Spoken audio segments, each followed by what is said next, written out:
और इधर बिहार के मोकामा में चुनाव के बीच दुलार चंद यादव की हत्या के मामले में राजनीतिक माहौल गर्म हो गया है। और इसी मामले में जदयू उम्मीदवार और बाहुबली नेता अनंत सिंह को देर रात गिरफ्तार किया गया।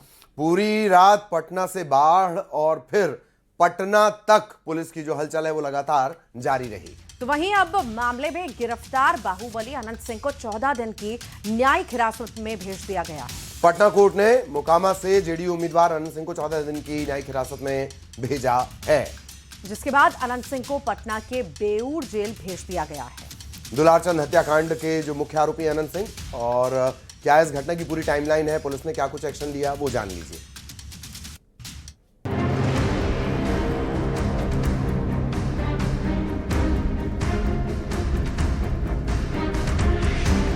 रात का सन्नाटा और बाढ़ की सड़कों पर पुलिस की तेज रफ्तार गाड़ियां।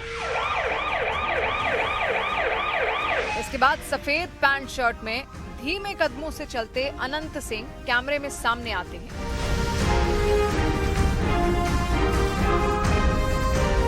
पुलिस के घेर में अनंत सिंह धीमी कदमों से आगे बढ़े और पुलिस की गाड़ी में बैठ गए। गिरफ्तारी के वक्त ना कोई समर्थक जुटा, ना कोई हंगामा हुआ। ऐसा लगा कि अनंत सिंह पहले ही तैयार थे। उन्होंने किसी तरह का विरोध नहीं किया। रात के सन्नाटे में जब पुलिस टीम पहुंची तो किसी ने सोचा भी नहीं था कि ये रात अनंत सिंह की आजादी की आखिरी रात होगी। पुलिस सीधे उन्हें पटना ले गई और किसी गुप्त ठिकाने में शिफ्ट करने की प्रक्रिया शुरू की। अनंत सिंह के रुतबे को आप इस तरह समझिए कि उन्हें गिरफ्तार करने के लिए खुद पटना के एसएसपी पूरे लाव लश्कर के साथ गए और गिरफ्तार करने के बाद रातों रात पटना लेकर आए। तस्वीर वहीं की है जहां पर अनंत सिंह को रखा गया है और उनके साथ 2 और उनके सहयोगियों को गिरफ्तार किया गया है। जो जानकारी मिली है उसके मुताबिक जिन 2 और लोगों को गिरफ्तार किया गया है वो जहां पर ये घटना घटी थी उस जगह पर मौजूद थे, और इसके अलावा 6 और लोगों को पहले गिरफ्तार किया जा चुका है। जो दोनों तरफ के लोग थे उनमें से भी कई लोगों को हिरासत में लिया गया है जिनसे पूछताछ चल रही है। तो ये तस्वीर जो है ये पटना एसएसपी के रंगदारी सेल का है, और इसके अलावा कई ऐसे जगह हैं जहां मोकामा के टाल क्षेत्र में कल देर रात में छापेमारी हुई है, और उन जो जानकारी मिली है उसके मुताबिक अब तक कई लोगों को हिरासत में लिया गया है जिनसे पूछताछ भी चल रही है। जानकारी के मुताबिक रात 11:10 पर पटना पुलिस बाढ़ पहुंची। करीब 100 से ज्यादा पुलिसकर्मी आधी रात को अनंत सिंह को गिरफ्तार करने पहुंचे। रात 11:45 पर अनंत सिंह और उनके 2 साथियों को गिरफ्तार किया गया। रात 1:30 बजे पटना डीएम एसएसपी ने प्रेस कॉन्फ्रेंस की और अनंत सिंह की गिरफ्तारी की पुष्टि की। जो इनकी गिरफ्तारी हुई है वो साक्ष्य के आधार जो साक्ष्य सामने आए हैं कि एक तो प्राथमिकी अभियुक्त ये थे, नाम था इनका। दूसरा कि जो कन्वॉय चल रहा था, जो प्रचार का जो कन्वॉय चल रहा था उस इनके नेतृत्व में। और चलिए बात करते हैं शहर शहर आग के तांडव की। एमपी में एक के बाद एक कई जिलों से ऐसी तस्वीर सामने आई जहां आग का रौद्र रूप देखने को मिला। सबसे पहले राजधानी भोपाल से आई तस्वीर आती है जहां पर एक जगह सिलेंडर में अचानक से ब्लास्ट हुआ। वहीं दूसरी तरफ चलती कार में अचानक आग लग गई। घटना राजभवन के पास की बताई जा रही है। उज्जैन में इस रिज लाइन के पाइप में आग लगने की तस्वीर सामने आई है, जिसे मौके पर पहुंचकर दमकल ने बुझाया। इधर सतना के नागौद कस्बे में पेट्रोल पंप के पास एक बड़ा हादसा हो गया। गैलन में पेट्रोल भरते वक्त अचानक आग भड़क गई और लोडर वाहन में सवार 2 बच्चों समेत 5 लोग झुलस भी गए हैं। घटना की गंभीरता देखते हुए पेट्रोल पंप के कर्मचारियों ने तुरंत पानी, रेत और रासायनिक पदार्थों का इस्तेमाल भी किया।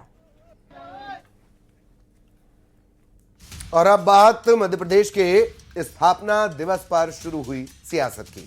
एक तरफ तो एमपी में 70वें स्थापना दिवस पर कई जगह पर कार्यक्रम आयोजित किए जा रहे हैं। प्रदेश के विकास की बातें की जा रही हैं। वहीं दूसरी तरफ पीसीसी चीफ जीतू पटवारी ने एक बार फिर कर्ज का मुद्दा उठाया है और सरकार के खर्चों को गिनवाया भी है। और इसी के साथ ही प्रदेश में शुरू हो गई है 50 साल बनाम 20 साल की सियासत।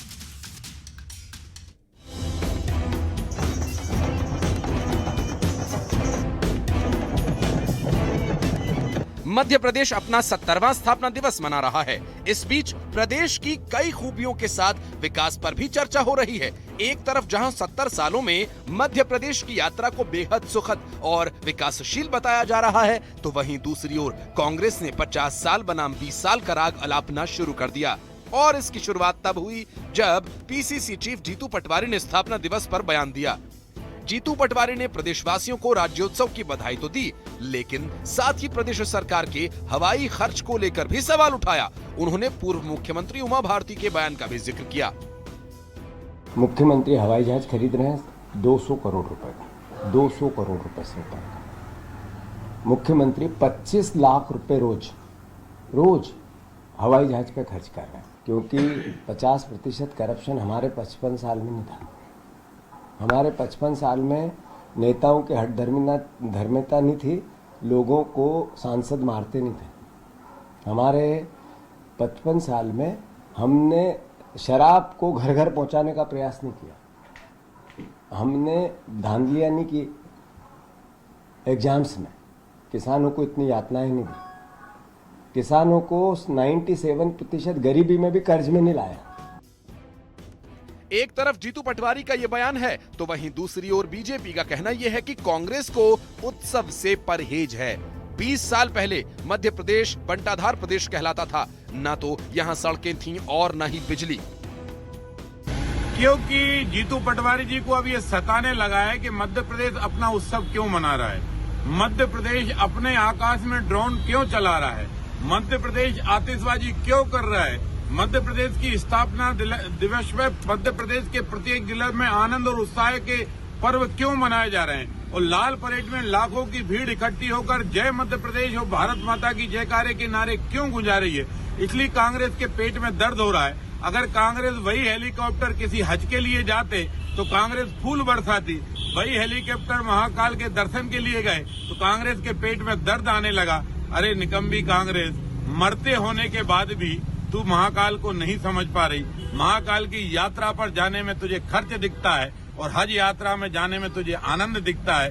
यही तो दृष्टि कांग्रेस की गलत है, और इस दृष्टि का परिणाम ये है कि सनातनी और हिंदुस्तानी अब कांग्रेस को तहस नहस और खत्म कर रहे हैं। चिंता मत करो, तुम्हारे कब्रिस्तान तक तुम्हें छोड़कर आई। कांग्रेस पार्टी के झूठ बोलने से, तर्क देने से तथ्य नहीं बदल जाएंगे। जिस तरह से 20 साल पहले मध्य प्रदेश बंटाधार प्रदेश कहलाता था, न सड़कें थी, न बिजली थी, न रोजगार थे, न शिक्षा थे, और आज जहां मध्य प्रदेश में पर कैपिटा इनकम 2 लाख रुपए के ऊपर पहुंच रही है, कांग्रेस की सरकार में 10,000 रुपए भी नहीं थी। भोपाल इंदौर जैसे हाईवे में खेतों में से वाहन निकलते थे, 7 बजे बाजार बंद होते थे क्योंकि बिजली नहीं होती थी, स्कूलों में शिक्षक नहीं होते थे, अपराधियों और डकैतों का राज था, सिमी का अड्डा मध्य प्रदेश बन गया था। आज मध्य प्रदेश देश का विकसित राज्य बना है, सभी आयामों में मध्य प्रदेश ने तरक्की की है। मध्य प्रदेश कितना बदला और कितना नहीं, इस बात के इतर फिलहाल मध्य प्रदेश में इस बात की सियासत जोर पकड़ रही है कि जनता के लिए किसने कितना काम किया। ऐसे में सवाल ये है कि अगर दोनों ही सरकारों ने बेहतरीन काम किया तो फिर सवाल खड़े क्यों हो रहे हैं।